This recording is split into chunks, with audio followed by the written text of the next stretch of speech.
લોકસભાની ચૂંટણી હવે નજીક આવી રહી છે। આપણે જો વાત કરવામાં આવે તો 3 તબક્કામાં આ ચૂંટણી યોજાવાની છે।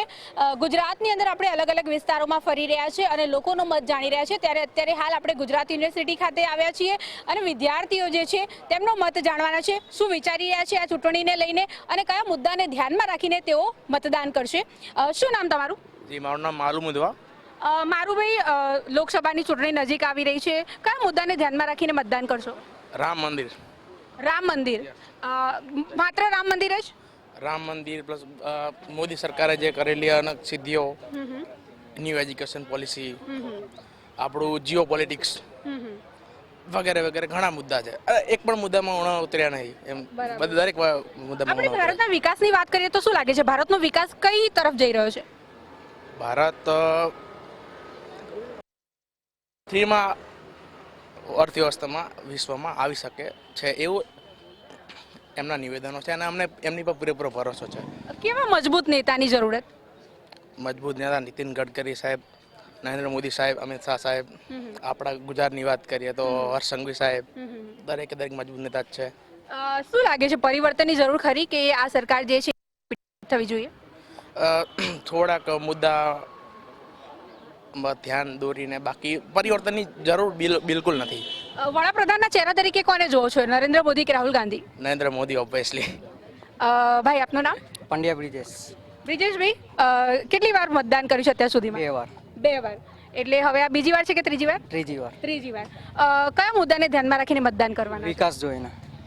ગુજરાતના વિકાસની વાત કરીએ, ગુજરાતનો વિકાસ કઈ તરફ જઈ રહ્યો છે? વિકાસ તો હવે બધા મોદી સાહેબ કરે છે, હવે વિકાસ તો બધા વિકાસ પબ્લિક માનતું નથી, બધામાં તો માને છે કે ગુજરાતનો વિકાસ થઈ રહ્યો છે। હવે એ જોઈને અમે મોદી સાહેબને વોટ આપીશું। હા, પેલા ગુજરાતની અંદર 26 બેઠકો છે, તો શું લાગે છે કે આ વખતે સૌથી વધારે કોને મળશે? 100% ભાજપ જ આવશે।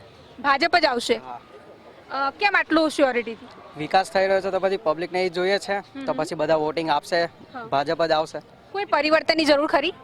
હા, એજ્યુકેશન બાબતે।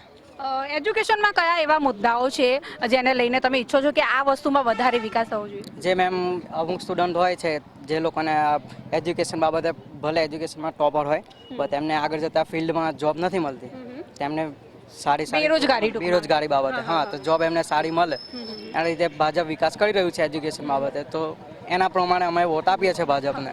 ભાઈ, આપણે 10 વર્ષ પહેલાના શિક્ષણની વાત કરીએ અને અત્યારની શિક્ષણની વાત કરીએ, શું લાગે છે કેટલો ફરક પડ્યો છે? ફરક પડ્યો છે મેમ, કેમ કે પહેલાના છોકરા બાળપણમાં મા બાપ મજૂરી કરવા મોકલી દેતા હતા, હવે મા બાપ લોકોમાં ઈચ્છે છે કે મારો છોકરો હવે કઈ સારી પોસ્ટ ઉપર જાય અને દેશનું નામ આગળ રોશન કરે, એ રીતે। પણ એક બાજુ તમે એવું બી કીધું કે બેરોજગારી વધારે છે, તો પણ મેં હવે વિકાસ થઈ રહ્યો છે, હવે ધીમે ધીમે હવે રોજગારી મળી રહી છે? હા, રોજગારી મળી રહી છે। ગુજરાતમાં આપણે જે યુવાનો છે એ લોકો માટે થઈને સ્ટાર્ટઅપ એક પ્રોગ્રામ સરકાર લાવ્યું છે, એના વિશે શું કહેવું? એટલે સારું છે મેમ, બધાને નોલેજ પણ સારું રહે, પછી બધાને પ્રોત્સાહન મળે કે અમે પણ કંઈક કરીએ એમ, અને દેશનું નામ આગળ રોશન થાય। પહેલા તારું? રચિત શાહ। રચિત, મતદાન કરવાનું છે, પહેલી વાર છે? હા, પહેલી વાર। પહેલી વાર મતદાન કરવાનું છે, તો શું વિચારીને તું વોટ આપવાનો છે? એટલે આપણે ભાજપના કરેલા સારા બીજે અયોધ્યાનું રામ મંદિર બનાવ્યું, એ બધા વિગતો, પછી આપણે એજ્યુકેશન રિલેટેડ એ બધું જોઈને આપણે ભાજપને મત આપીએ તો સારું રહેશે દેશ માટે।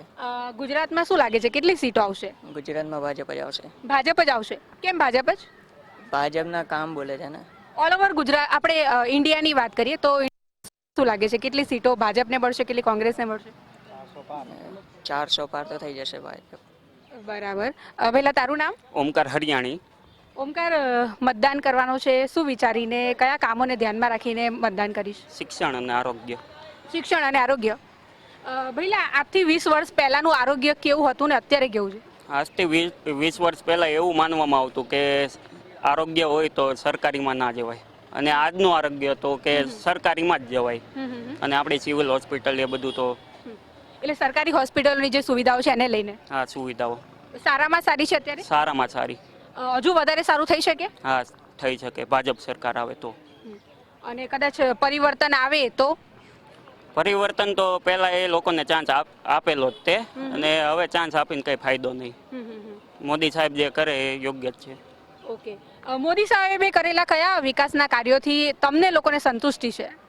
એક તો આપણે એજ્યુકેશન સિસ્ટમ, પહેલાં જે ગુજરાતની એજ્યુકેશન સિસ્ટમ હતી ને આજની એ તફાવત તો બધા જુએ જ છે. અને બીજું તો આરોગ્યનું જે કીધું એમ નવી શિક્ષણ પોલિસી વિશે શું કહેવું? ઓકે છે, યોગ્ય છે? યોગ્ય. કોઈ વિરોધ કેવું કંઈ? નહીં, કોઈ કંઈ નહીં. જ નહીં. ઓકે, તમારું નામ? નિલેશ પરવાળ, નિલેશભાઈ, ક્યાં રહો છો આપ? અમદાવાદ. અમદાવાદમાં. અમદાવાદના વિકાસ વિશે શું કહેવું? અમદાવાદ ભારતના સુપર સિટીઝમાં સ્માર્ટ સિટીમાં આવવા માંડ્યું એટલે વિકાસ તો થયો છે. બીજું ભાઈ, આ કંઈ વિકાસ એટલે એવું નહીં કે માત્ર મોટા મોટા રોડ રસ્તા હોય, પરંતુ છેવાડાના માનવીનો પણ વિકાસ થવો જોઈએ. ગામડાનો વ્યક્તિ હોય, જે ખેડૂત હોય, એ પણ સમૃદ્ધ હોવો જોઈએ. હા, તો ભાવ પહેલાના શું હતા ને અત્યારના શું છે એ બધાને ખબર જ છે. ધીરે ધીરે અલગ અલગ ક્ષેત્રમાં પોતપોતાની રીતે વિકાસ થઈ રહ્યો છે. શું લાગે છે આ વખતે કોની સરકાર બનશે? કોઈ પણ પાર્ટીની સાઈડ અમે નથી, પરંતુ જોતા એવું લાગે છે કે કદાચ ભાજપનું પલડું ભારી છે. ભાજપનું પલડું કેમ ભારી લાગે છે? તેનો એક કેન્દ્ર ચહેરો જે વિખ્યાત છે નરેન્દ્ર મોદી, તેના લીધે. રાહુલ ગાંધી વિશે શું કહેવું? તેના વિશે મારી પાસે કોઈ શબ્દ નથી. કેમ? એ પણ યુવાન છે ને તમે પણ યુવાન છો, એ યુવાન છે. એટલે યુવાન ને શું જોઈએ છે એ વધારે સારી રીતે સમજે છે એવો. અમે જોયેલું એવી રીતે અમે જે અમારી પેઢી છે, અમે નરેન્દ્ર મોદીના કામ છેલ્લા 10 વર્ષથી જોયા છે. એની અમને કઈ ખબર છે નહીં, એટલે અમે જોયેલું છે અને વખાણી છે. તો રાહુલ ગાંધીને મોકો મળવો જોઈએ કે નહીં?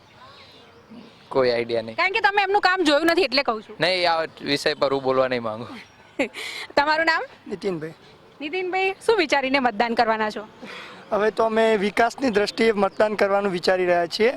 જે હિસાબે પાછલા વર્ષોમાં જે કામ થઈ રહ્યું છે, આર્ટિકલ 370 હટાવી છે, ટ્રિપલ તલાક હટાવ્યું છે, મહિલાઓને આરક્ષણ મળ્યું છે અને એમને સુરક્ષા બી મળી રહી છે. જેમ કે જે આજથી 10-15 વર્ષ પહેલાં આપણે યુપી બિહારનું જ્યારે સાંભળતા હતા ત્યારે એવું આવતું હતું કે ભાઈ ગુંડા રાજ છે, એ હટાવીને અત્યારે એમને સુરક્ષા મળી રહી છે. ગુજરાતમાં બી બહુ ફોરેન રિઝર્વ જે આપણે કહીએ છીએ ઇન્વેસ્ટમેન્ટ આવે છે, ફોરેન ઇન્વેસ્ટમેન્ટ બી વધી રહ્યું છે.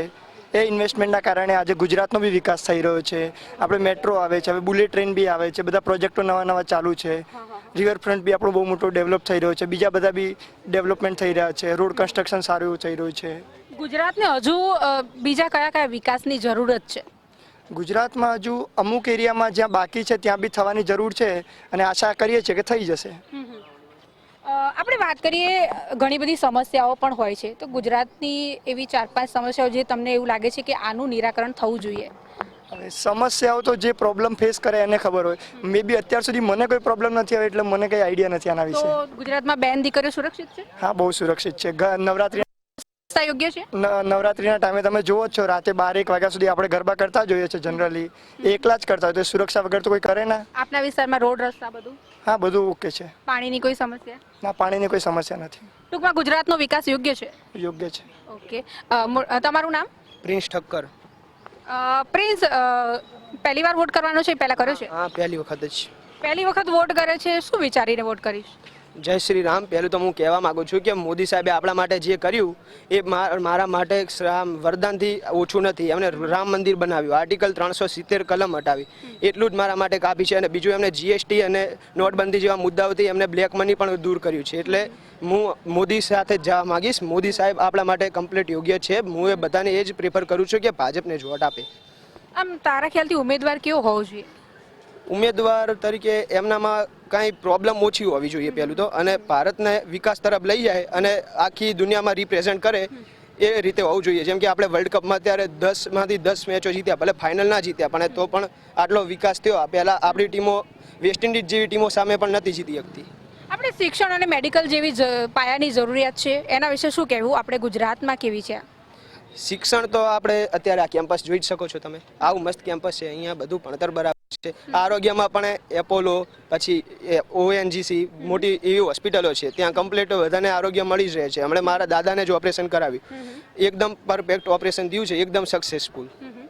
યુવાન છે, શું લાગે છે રાહુલ ગાંધીને મોકો મળવો જોઈએ? મારા ખ્યાલથી અત્યારે તો આ 5 વર્ષ માટે તો મને નથી લાગતું મોદીને દેખતા, એમના વિકાસને દેખતા.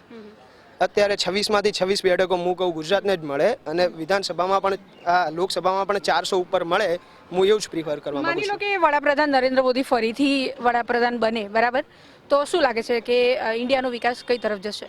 ઇન્ડિયાનો વિકાસ આપણે G20 દેખ્યું એ રીતે જ આપણે હવે પહેલું ટુરિઝમ માટે આપણે ઇન્ડિયામાં કોઈ એવા મોટા સ્થળો લાવવાની જરૂર છે જેનાથી ઇન્કમ પહેલાં પબ્લિક વિદેશોમાં જાય ટુરિઝમ માટે અને જગ્યાએ ઇન્ડિયામાં વધારે આવે, પછી એજ્યુકેશન માટે પણ ઇન્ડિયામાં જ પબ્લિક વધારે આવે ને એ રીતે જ વિકાસ તરફ આગળ વધે ઇન્ડિયા. બસ મારું કહેવું એટલું જ છે. આપણે વૈશ્વિક દેશોની વાત કરીએ તો આપણું સ્થાન અત્યારે ક્યાં છે ને આપણે હજુ આગળ કઈ તરફ જઈ શકીએ છીએ આ જ સરકાર બને તો? આપણે 10 વર્ષ પહેલાંની જીડીપી અને ઇકોનોમી ભારતની દેખતા હતા અને અત્યારની દેખી શકીએ છીએ. એ રીતે આપણો દેશ આગળ જાય રહ્યો જ છે. પણ હું ખાલી એટલું કહેવા માગું છું, ખાલી એજ્યુકેશનમાં હજી પણ થોડા આમ એક્સપિરિયન્સવાળા ફેકલ્ટી અને બધો આમ થોડું ઘણો સુધારની જરૂર છે. બાકી રોડ રસ્તા સિટી આપણે ગિફ્ટ સિટી દેખી શકીએ, બધું એકદમ પરફેક્ટ છે. બરાબર છે. તમારું નામ? મારું નામ બદ્રેશ અમિત છે. ભદ્રેશભાઈ, મતદાન કરવાના છો, શું વિચારીને વોટ આપશો? વિકાસની દ્રષ્ટિએ, કારણ કે ભાજપનો જે વિકાસ કર્યો છે તે બીજી સત્તા કરતાં સારું જ કર્યું છે અને આગળ કરતું પણ રહેશે. તો વિકાસને ધ્યાનમાં રાખીને મતદાન કરશો, પરંતુ ઘણી બધી સમસ્યાઓ પણ હોય છે, બરાબર? એવું જરૂરી નથી કે ગુજરાતનો 100% વિકાસ થઈ ગયો છે. હજુ પણ ઘણી બધી વસ્તુ એવી છે જે બાકી છે. તમે શું ઈચ્છો છો કે હજુ ગુજરાતમાં કયા કયા વિકાસની જરૂરત છે? અમુક વિસ્તારમાં જે રોડની સુવિધા નથી બની, તે જેમ કે નવસારી એવા બધા વિસ્તારમાં રોડની સુવિધા કરવા જેવી છે. પછી અમુક વિસ્તારમાં જે ઇન્ટરનેટની સુવિધા ઉપલબ્ધ નથી તે ઉપલબ્ધ કરવા માટે બસ એ બધી અપીલ છે. 1-2 વસ્તુ. સરકારે આપેલી કઈ કઈ વ્યવસ્થાઓનો ખાસ તમે લાભ લીધો છે અને કઈ કઈ વ્યવસ્થાઓ એવી ઊભી કરવી જોઈએ સરકારે? ગવર્મેન્ટ કોલેજ, પહેલાં તો ગવર્મેન્ટ ભણવા માટેની વસ્તુઓ પેલી બધી અંદર આવી, school, government college, government hospital. કેમ કે એની અત્યારે સુવિધા ભાજપ સરકાર આવી પછી એની સુવિધા બહુ સારી થઈ ગઈ છે ગવર્મેન્ટ હોસ્પિટલની. એટલે એ બધી આમાં જે મિડલ ક્લાસના હોય તે લોકોની માટે બેસ્ટ વસ્તુ છે. વિદ્યાર્થીઓને ઘણી બધી સમસ્યા રહેતી હોય છે, તમે પણ ભણો છો તો તમને વધારે ખ્યાલ હશે. ને અમને તો અત્યાર સુધી કઈ એવી અસુવિધા અમને ઉપલબ્ધ નથી થઈ. શિક્ષણ કઈ તરફ જઈ રહ્યું છે? શિક્ષણ અત્યારે જોવા જઈએ તો અત્યારે પહેલાંના ટાઈમ કરતાં અત્યારના ટાઈમમાં અત્યારે જે ગુજરાતનું જે પબ્લિક છે અત્યારે ભણતર તરફ આગળ વધી રહ્યું છે. પહેલાં કરતાં અત્યારે સારું છે. આજથી 20 વર્ષ પહેલાના ભણતરની વાત કરીએ, અત્યારની વાત કરીએ, કેટલો સુધારો છે? બહુ બધો સુધારો છે, એમાં વાત ન કહી શકાય, પણ સુધારો બહુ આવ્યો છે ભાજપ સરકાર પછી. બીજા પણ યુવાનો આપણી જોડે છે, એમની જોડે પણ વાત કરીશું. ચૂંટણી નજીક આવી રહ્યા છે, બરાબર? લોકસભાની ચૂંટણી છે, ગુજરાતમાં 26 બેઠકો છે. શું લાગે છે કેટલી બેઠકો બીજેપીને મળશે, કેટલી બેઠકો કોંગ્રેસને મળશે?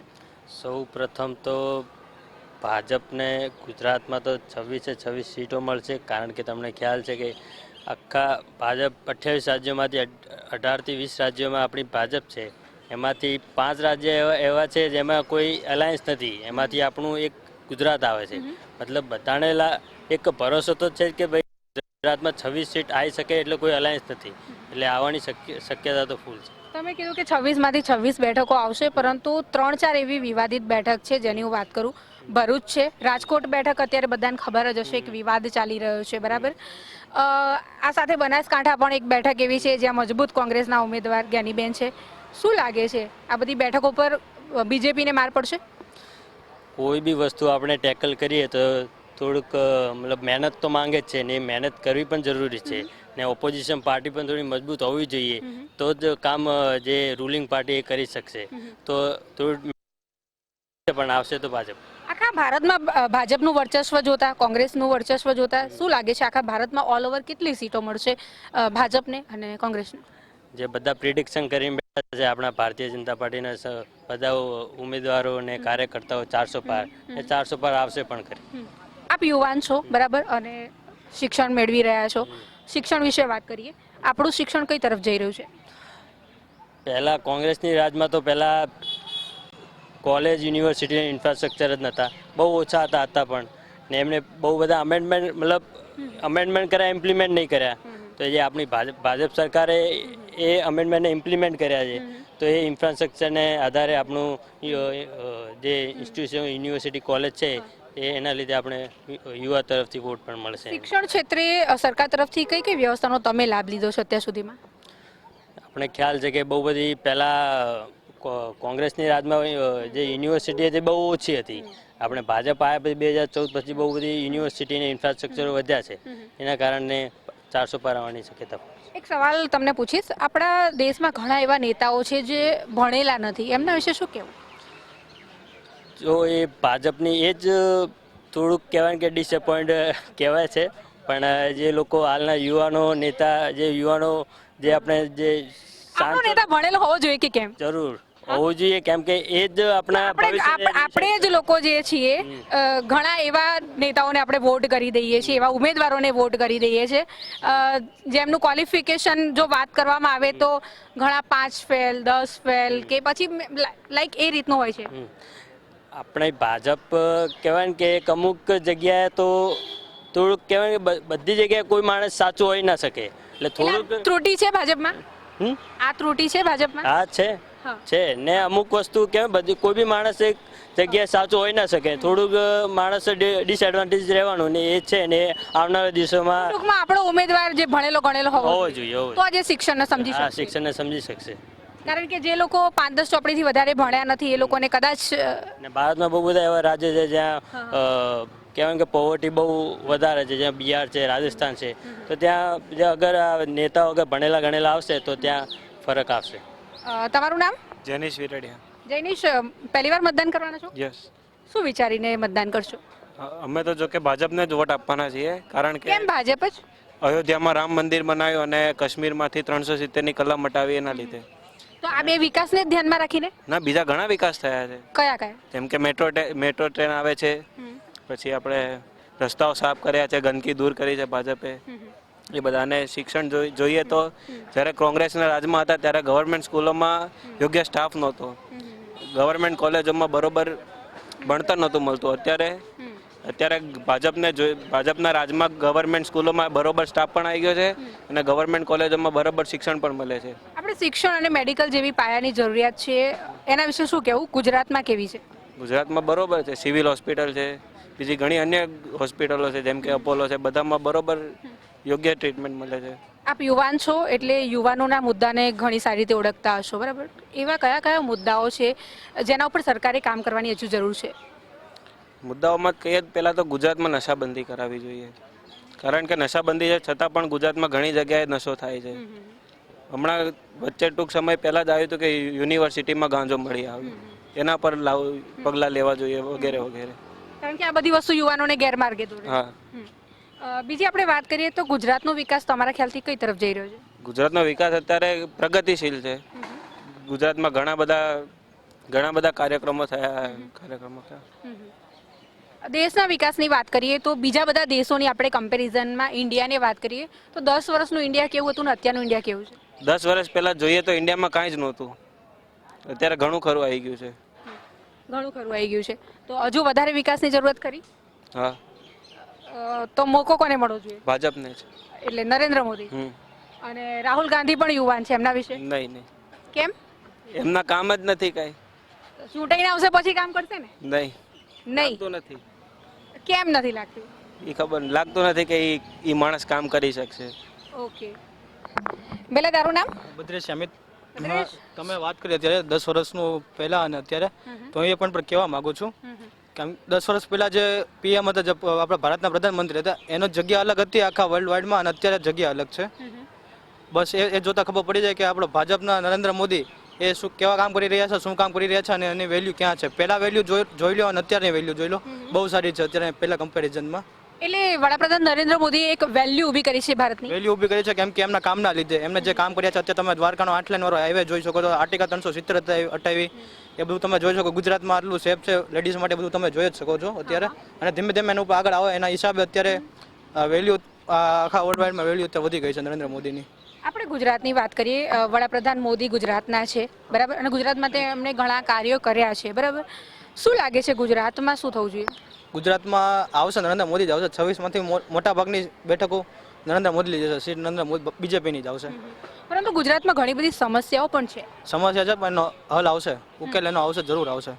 બસ આ વખતે ચૂંટાઈને આવે જરૂર ઉકેલ આવશે બધી. એટલે તમે એવું કહેવા માંગો કે મોડું થશે પણ કામ થશે? કામ થશે, એ 100% ગેરંટી. એટલે સરકાર બદલવાની જરૂરત ખરી? નહીં, નહીં, બીજેપી રેડી છે, તેથી ભાજપ. ભાજપ જ. હા. ભાજપના કરેલા એવા કયા 3 થી 4 કામ છે જેનાથી તમે પ્રેરિત છો યુવાન તરીકે? એક તો શિક્ષણનું, એમાં ધારો કે પહેલાં બહુ પ્રોબ્લેમ પડતા ભણવા માટે. અત્યારે પ્રોબ્લેમ નથી પડતા, એ જોઈ શકો, કેમ કે બધી ટેકનિકલ વસ્તુ આવી ગઈ છે, નવી નવી યોજના આવી ગઈ છે એના હિસાબે. પ્લસ ગવર્મેન્ટ હોસ્પિટલ આવી ગયા છે, જેમાં મિડલ ક્લાસના જે લોકો હોય એ લોકોને ખૂબ સારો ફાયદો મળી રહે છે. તમે વાત કરી શિક્ષણની, પરંતુ ઘણા બધા વિદ્યાર્થીઓ છે આપણે અહીંનું શિક્ષણ મૂકીને બહાર શિક્ષણ લેવા જાય છે, એના વિશે શું કહેવું? એના વિશે કાંઈ મારી પાસે શબ્દ નથી. એટલે એનું કોઈ આપણી કોઈ વ્યવસ્થામાં કઈ ત્રુટિ છે શું? એમને બહારનું યોગ્ય લાગતું હશે તો એ માટે જશે, પરંતુ ગુજરાતનું બેસ્ટ છે અત્યારે તો, કેમ કે આ યુનિવર્સિટીમાં બહુ બધા લોકો બહારથી આવે છે યુનિવર્સિટીમાં. ગુજરાતમાં લોકો બહારથી પણ ભણવા હા આવે આવે છે. છે ભણવા, કેમ કે સારા સિસ્ટમના કારણે આવતા હોય ને ભણવા માટે. બસ. તો તમારા ખ્યાલથી આપણું શિક્ષણ છે એ કઈ તરફ જઈ રહ્યું છે? શિક્ષણ ત્યાં પ્રગતિની તરફ જઈ રહ્યું છે અને જશે આગળ જતા. અને બસ ગુજરાતમાં શિક્ષણ સારું જ છે અને રહેશે. તો જે પ્રમાણે આપણે યુવાનોનો મત જાણ્યો અને તેઓ શિક્ષણની પણ વાત કરી, મેડિકલ ક્ષેત્રની પણ વાત કરી અને આગળના દિવસોમાં આજે લોકસભાની ચૂંટણી થવાની છે તેને લઈને તેમણે પોતાના વિચારો પણ વ્યક્ત કર્યા. અને તેઓ લોકોનું કહેવાનું છે કે આગળના દિવસોમાં એ જ વ્યક્તિ ઉમેદવાર જીતશે જે પ્રજા માટે સારા કાર્યો કરશે. કેમેરા પર્સન જય સાથે અનિતા પરમાર, મંતવ્ય ન્યૂઝ, અમદાવાદ.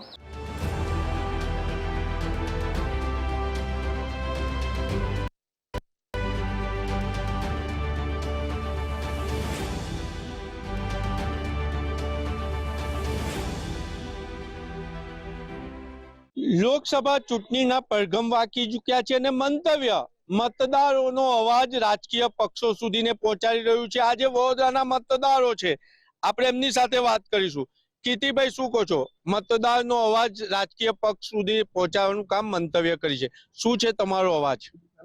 પહેલી વાત તો આપણી ચેનલનો ખૂબ ખૂબ આભાર.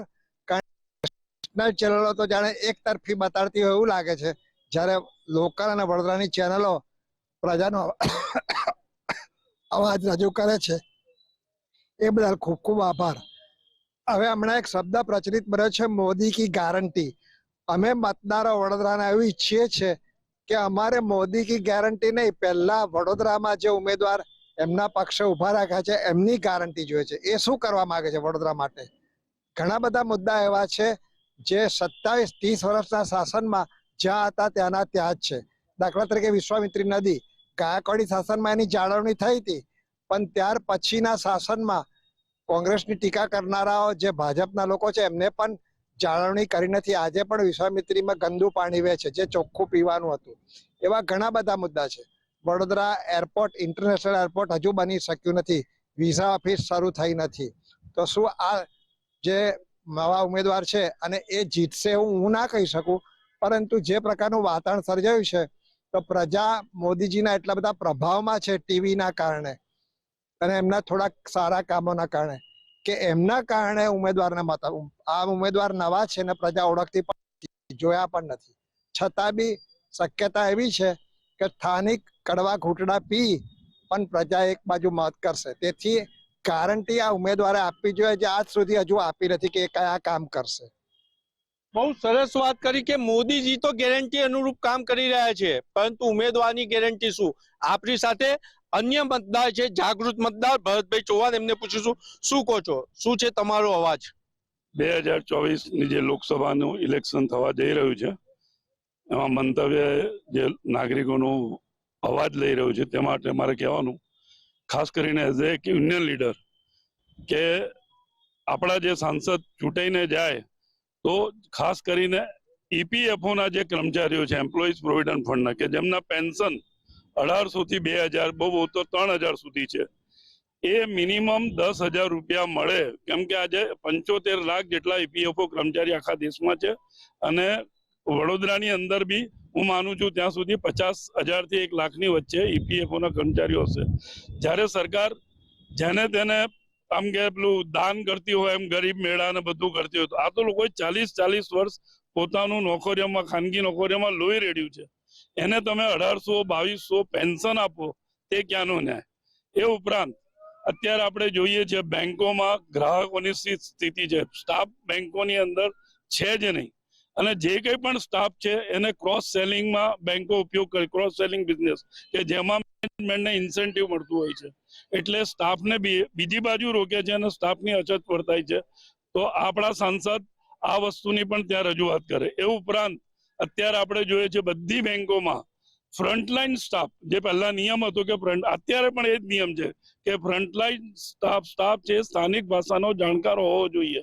એ સ્થાનિક ભાષાનો ફ્રન્ટલાઈન સ્ટાફ નથી હોતો અને એનો નિયમ છે છતાં એનું પાલન નથી થતું.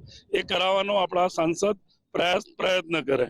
એ ઉપરાંત ઇન્સ્યોરન્સ, પોસ્ટ અને બેંકો દરેક જણ એકબીજાનો બિઝનેસ કરે છે. બેંક ઇન્સ્યોરન્સનો બિઝનેસ કરે છે, પોસ્ટ ઓફિસ બેંકનો બિઝનેસ કરે છે. જે વિભાગ છે એ પોતાનું જ કરે. પોસ્ટ ઓફિસનું જ કામગાર આજે પોસ્ટમાં આપણે જોઈએ છે કે ટપાલીઓ જ નથી. આપણને અઠવાડિયે 10 દિવસે 15 દિવસે ટપાલી મળે છે. તો પોસ્ટે બેન્કિંગનું કામ કરવા કરતા ટપાલીઓને ભરતી કરવી જોઈએ અને સમયસર. નહીં તો આ કોરિયરો એટલા બધા લોકોને લૂંટી રહ્યા છે. એવી રીતે ઇન્સ્યોરન્સ કંપનીઓ પણ ડિપોઝિટની પાછળ પડે છે. એ લોકોનું કામ ઇન્સ્યોરન્સનું છે, એમનું કામ બેંક ઇન્સ્યોરન્સનું કરી રહી છે. એટલે આ પણ બંધ થવું જોઈએ. એ ઉપરાંત રેલવેમાં સરસ ટ્રેનો શરૂ થઈ છે, નો ડાઉટ. પણ જે ટૂંકા અંતરની ટ્રેનો છે, એક્સપ્રેસ ટ્રેનો છે, એની અંદર આજે બી વર્ષોથી 2 જ ડબ્બા સામાન્ય લોકો માટે છે. તે મિનિમમ 4 ડબ્બા તો થવા જ જોઈએ. લોકોને બહુ અગવડ પડે છે. એમાં અપડાઉનના લોકો બેસી જાય છે તો સામાન્ય માણસ તો એમાં બેસી જ શકતો નથી. તે જે એક્સપ્રેસ અને સમજો કે આપણે ગુજરાત ક્વીન છે, ઇન્ટરસિટી છે, આ બધાની અંદર મિનિમમ પબ્લિક માટે 2 ડબ્બા હોવા જોઈએ અને ટૂંકા અંતરની ટ્રેનોમાં રિઝર્વેશન જેવું હોવું જ ન જોઈએ. જેથી કરીને એટલે ટ્રેનનું પણ આ થવું જોઈએ. એ ઉપરાંત જો વડોદરા શહેરની વાત કરું તો વડોદરા શહેરની અંદર પબ્લિક ટ્રાન્સપોર્ટમાં એસ્યોર્ડ જે સર્વિસ હોય, એસ્યોર્ડ બસ સેવા હોવી જોઈએ. સિટી બસ સેવા એ રહે. એસ્યોર્ડ સિટી બસ સેવા એટલે આપણે ઉભા રહીએ એટલે આપણને ખબર પડે કે 15 મિનિટ પછી બસ આવશે તો માણસો સિટી બસનો ઉપયોગ કરશે. પણ આપણે ત્યાં કોઈ એસ્યોર્ડ સિટી બસ સેવા છે નહીં. મને ઈચ્છા થાય કે મારે અહીં જવું જોઈએ તે બસ સ્ટેન્ડ પર મને બસ મળવાની જ નથી. અડધો કલાક ઉભા રહીશ. અને લોકોને આજે બી તમે જો આપણી બેન દીકરીઓને છગડામાં 3-3, 4-4 જણ પાસે બેસવું પડે છે. આ સ્થિતિ વડોદરાની. એટલે પબ્લિક ટ્રાન્સપોર્ટની સુવિધા પણ આપણે શહેરમાં વધારવી પડશે. ખૂબ જ સુંદર વસ્તુ કહી છે. અને કીર્તિભાઈને હજુ એક વસ્તુ કહી છે, નાગરિકો એમનો અવાજ રજૂ કરી રહ્યા છે, ખૂબ જ સચોટ રજૂ કરી રહ્યા છે. શું છે તમારો અવાજ? એમણે કર્મચારીની વાત કરી ત્યારે મને ખાસ યાદ આવ્યું કે બરોડાની જગવિખ્યાત MS યુનિવર્સિટીનો વહીવટ ખાડે ગયો છે. એનું કારણ શું છે કે ત્યાં વહીવટમાં કાયમી કર્મચારીઓ બધા રિટાયર્ડ થઈ ગયા, પણ હવે 800 ટેમ્પરરી કર્મચારીઓ છે. હવે ગુજરાતમાં કહો અને બધી સેમી ગવર્મેન્ટમાં કહો, ફક્ત MS યુનિવર્સિટી જ એવી છે કે જ્યાં 20-20 વર્ષથી ટેમ્પરરી કર્મચારી છે. ચૂંટણીમાં મુદ્દો કયો રહેશે મત આપવા માટે? ચૂંટણીનો સૌથી મહત્વનો મુદ્દો આમાં એ રહેશે કે જે વસ્તુ કહેવાય છે કે 10 વર્ષ સાંસદે છે, પૂર્વના સાંસદ રંજનબેન ભટ્ટે ખૂબ કામો કર્યા છે. હું જાણું છું કે વડોદરા જેટલા બી જાગૃત નાગરિક જાણતા હશે, પેવર બ્લોક અને રોડ લેવલિંગ સિવાયના કોઈ કામ સારા થયા હોય ને તો કોઈ એક આંગળીના વેળે ગણીને બતાવે. વડોદરાની જનસંખ્યા વધી, એની સામે શું પાણીનો પુરવઠો આપવા માટે બીજો કોઈ વિકલ્પ બન્યો છે? આજવા સરોવર છે, બીજું કોઈ વિકલ્પ બન્યો છે? SSG હોસ્પિટલ છે, બીજી કોઈ હોસ્પિટલ બની છે? ઠીક છે, શિક્ષણોની કોઈ સંસ્થા બની છે? પબ્લિક ટ્રાન્સપોર્ટેશન વધ્યું છે? કોઈ નથી. 10 વર્ષમાં વિકાસ થયો જ કોનો છે? મતદારોનો નથી થયો. ખાલી જે હોદ્દેદારો હતા, જે ઇલેક્ટેડ લોકો હતા, એ લોકોનો જ થયો છે. બિલ્ડરોનો થયો છે. બસ. આ તો વડોદરાના નાગરિકોનો અવાજ. મંતવ્ય ટીમ લોકશાહીનો ધબકાર થઈ અને મારો અવાજ થકી મતદારોનો અવાજ રજૂ કરતું રહેશે.